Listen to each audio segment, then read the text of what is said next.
ખૂબ જ ઝટપટ અને સરળ પદ્ધતિથી આજે આપણે વાલોડ બટેટાનું શાક બનાવવાના છે। કુકરમાં બનાવીશું, બહુ ઝડપી બની જાય છે, ખૂબ જ ટેસ્ટી લાગતું હોય છે ફ્રેન્ડ્સ।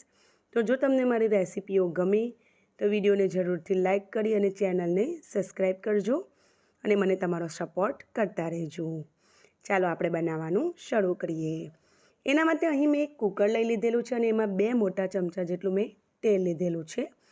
તેલ ગરમ થઈ જાય એટલે એક નાની ચમચી જીરું એડ કરીશું અને એક મોટી સાઇઝની ડુંગળીને આ રીતે ફાઇનલી ચોપ કરીને મેં લીધેલી છે। ડુંગળીને નાના ટુકડાઓમાં મેં કાપીને લીધેલી છે। એ હલકી સોટે થઈ જાય આ રીતની, બહુ વધારે ગોલ્ડન નથી કરવાની। એટલે આપણે એમાં આદુ લસણની પેસ્ટ એડ કરીશું। તો એક નાની ચમચી જેટલી મેં આદુ લસણની પેસ્ટ એડ કરી છે અને આદુ લસણ થોડું ચડી જાય એટલે આપણે એમાં ટામેટાં એડ કરીશું। તો 2 મોટી સાઇઝના ટામેટાં મેં આ રીતે ટુકડામાં કાપીને લઈ લીધેલા છે। તો આ શાકમાં ટામેટાનું પ્રમાણ થોડું વધારે રાખજો, એનાથી ટેસ્ટ બહુ સારો લાગતો હોય છે।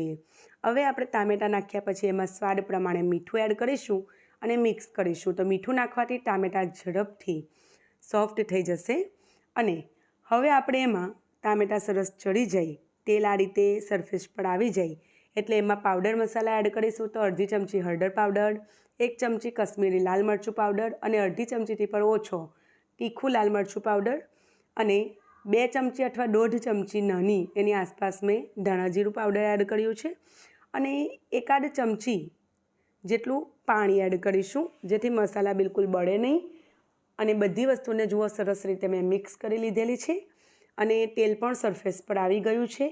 તો હવે આપણે એમાં આ રીતની વાલોડ પાપડી મેં સાફ કરીને રાખેલી છે અને 2 નાની સાઇઝના બટેટા પણ મેં લીધેલા છે। તો એ પણ મેં કાપીને પાણીમાં જ રાખેલા છે જેથી કાળા ના પડે। તો બધી વસ્તુ આ રીતે સરસ ધોઈને આપણે એમાં એડ કરી દઈશું।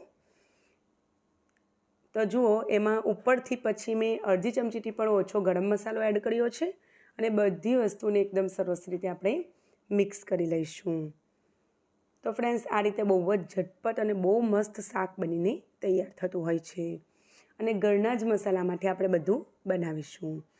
હવે મેં એમાં 4 રીંગણ તો કાપીને આ રીતે પાણીમાં રાખેલા જેથી એ પણ કાળા ના પડે અને એડ કરીને સરસ મિક્સ કરી લઈશું। તો વાલોડ પાપડી બટાટાના શાકમાં રીંગણ નાખવાથી એનો ટેસ્ટ બહુ જ સરસ લાગતો હોય છે। તમે જરૂરથી એડ કરીને ટ્રાય કરજો। મારા ઘેર કાયમ રીંગણ નાખીને જ આ શાક બનાવવામાં આવે છે। હવે ગેસને કુકરની લીડને બંધ કરી ગેસને મીડિયમ કરીને 2 સીટી મેં લઈ લીધેલી છે।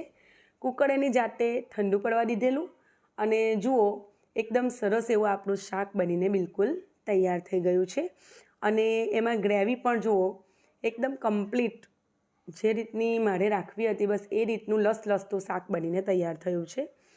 તો જો તમે વધારે થોડી ગ્રેવી પસંદ કરતા હોય તો થોડું પાણી પણ તમે એડ કરી શકો, પણ આ રીતનું સૂકું શાક જ બહુ મસ્ત લાગે છે એનું। તો ફ્રેન્ડ્સ તમે પણ આ રીતે ટ્રાય કરજો। તમને મારી રેસિપીઓ ગમે તો લાઈક જરૂરથી આપજો અને ચેનલને સબસ્ક્રાઈબ ના કરી હોય તો સબસ્ક્રાઈબ કરવાનું બિલકુલ ના ભૂલતા, એ બિલકુલ ફ્રીમાં છે। તો તમે જરૂરથી સબસ્ક્રાઈબ કરીને તમારો સપોર્ટ કરતા રહેજો। ફરી મળીશું એક નવી રેસિપી સાથે, ત્યાં સુધી આવજો।